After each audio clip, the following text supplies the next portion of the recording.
मायके को नहीं बोलना। प्रिया अंजू की इकलौती बहू है। अंजू जैसी सास हर कोई चाहता है, क्योंकि अंजू सभी सास से बिल्कुल अलग है। वो प्रिया को अपनी बहू नहीं, बेटी मानती है, बेटी। एक रोज अंजू की पड़ोसन उससे कहती है, अंजू बहन, अपनी बहू को इतनी छूट मत दो, वरना बाद में तुम्हें ही परेशानी होगी। आज तुम सुबह उठकर उसके सारे काम कर देती हो, कल जब तुम्हारे पैर थक जाएंगे ना, वो तुम्हें सहारा तक नहीं देगी और फिर भी तुमसे उम्मीद करेगी कि तुम अब भी उसी की तरह सारे काम करो। अरे नहीं, ऐसा नहीं है। मेरी बहू बहुत अच्छी है। वो मेरी बहू नहीं, बेटी है। प्रिया अपनी सास को एक जरा पसंद नहीं करती। एक रोज अंजू की तबीयत ठीक नहीं रहती है, फिर भी प्रिया मनीष के साथ मूवी देखने के लिए चली जाती है और खाना तक बनाकर नहीं जाती। बुखार में होने के बावजूद भी अंजू उठकर अपने लिए खाना बनाती है। मनीष और प्रिया तो खाकर ही आएंगी, तो मेरे लिए इतना काफ़ी होगा। खाना बनाकर साफ सफाई कर देती हूँ। बहू भी तो थकी हारी आएगी, उससे भी क्या ही होगा। अंजू खाना बनाकर घर की सफाई करती है और फिर खाना खाकर दवाई लेकर सो जाती है। इधर मूवी खत्म होते होते लेट हो जाता है और सारे खाने पीने की दुकानें बंद हो जाती है। ये देखकर प्रिया मनीष से कहती है, अब क्या खाएंगे हम? मुझे तो बहुत ज़ोरों की भूख लग रही है, सारे दुकान तो बंद हो गया है। अरे यार, घर जाके खा लेंगे, इसमें क्या है, कौन सा बाहर खाना ही ज़रूरी है। तुम झूठ ही परेशान हो रही हो। ठीक है, अब घर का ही खाना खाना पड़ेगा।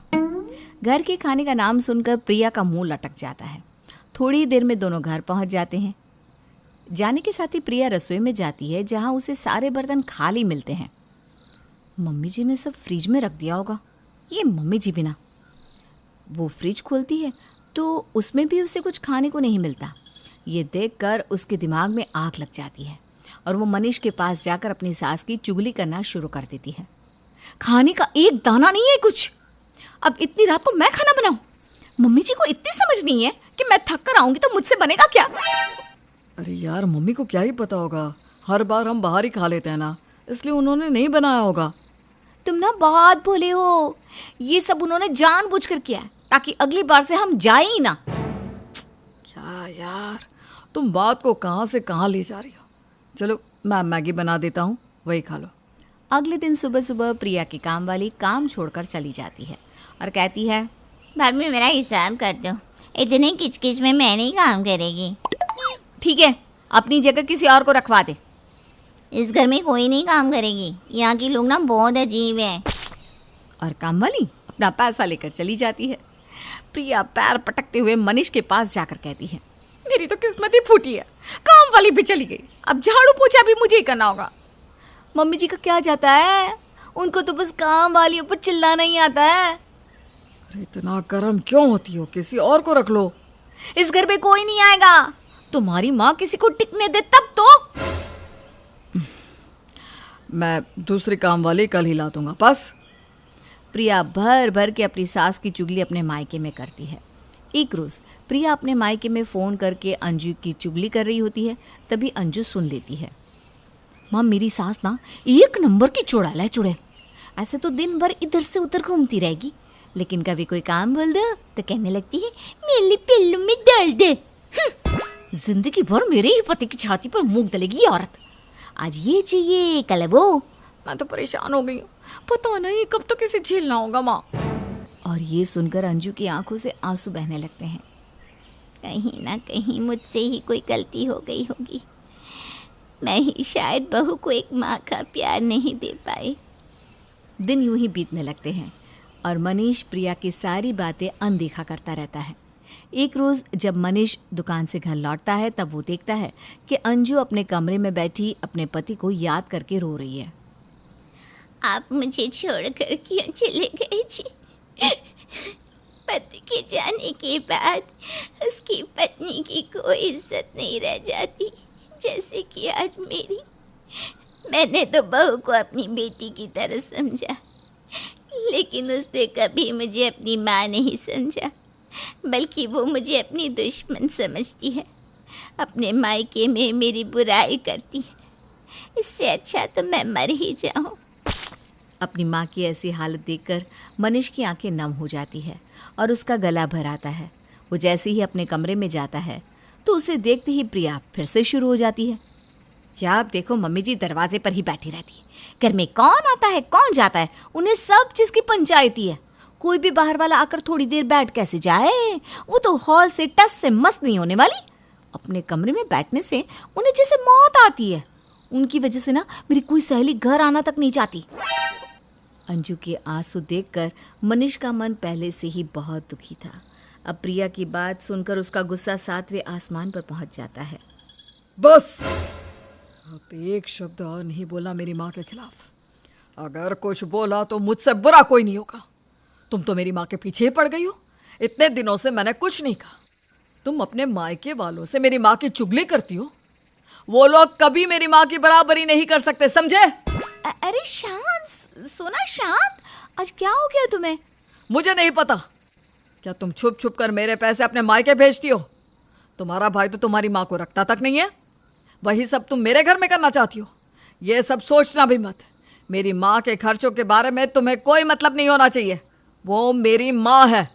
आज से एक भी पैसा तुम्हारे मायके नहीं जाएगा। तुम रुको, अभी मैं तुम्हारे मायके फ़ोन करके उन्हें उनकी औकात दिखाता हूँ और उनकी बेटी का असली चेहरा उन्हें दिखाता हूँ। मनीष को पहली बार इतना गर्म देखकर प्रिया के तो तोते उड़ जाते हैं। वो रोती हुई मनीष के पैरों में गिरकर कहती है, आपसे मैं कभी अपने मायके वालों से यहाँ की बातें नहीं करूँगी। मैं तुम्हारे पैर पकड़ती हूँ, मेरी माँ को कुछ मत कहना। तुम जैसा कहोगे मैं वैसा करूँगी। ठीक है, यह आखिरी मौका है। वो बिना खाए पिए सो जाता है। इधर प्रिया अपने आंसू पोंछते हुए कहती है, ये मगरमच्छ के आंसू हैं। थोड़े दिन तक तो मुझे अच्छे बनने की एक्टिंग करनी पड़ेगी, फिर सब पहले की तरह हो जाएगा। दिन बीतने लगते हैं और सब कुछ अच्छा चलने लगता है। प्रिया अचानक से सब काम करने लगती है और अंजू को बिठाकर ही रखती है। उसे बिठाकर खिलाती भी है। मम्मी जी, आप जैसा कहेंगी वैसा ही इस घर में होगा अब। अरे ऐसा नहीं है बहू, तुझे जो अच्छा लगे वो कर। मुझे तो इस बात की खुशी है कि मेरी बहू घर की जिम्मेदारियां संभाल रही है, और मुझे क्या चाहिए। इस तरह 6 महीने बीत जाते हैं और प्रिया अपने असली रूप में आ जाती है। एक रोज सीढ़ियों से उतरते वक्त प्रिया गिरने की एक्टिंग करती है। माँ गिर गई मैं, लगता है मेरा पैर टूट गया। अरे कुछ नहीं हुआ होगा बहू, तुझे ले मेरा सहारा लेकर उठने की कोशिश कर बेटा। प्रिया अंजू का सहारा लेकर उठती है और फिर अंजू उसे उसके कमरे में ले जाती है। प्रिया कहती है, पूरे घर का काम पड़ा है मम्मी जी। अरे काम की चिंता छोड़ दे, अब वो सब मैं कर लूँगी। तू ना बेटा अपना ख्याल रख बस। और अंजू घर के कामों में जुट जाती है।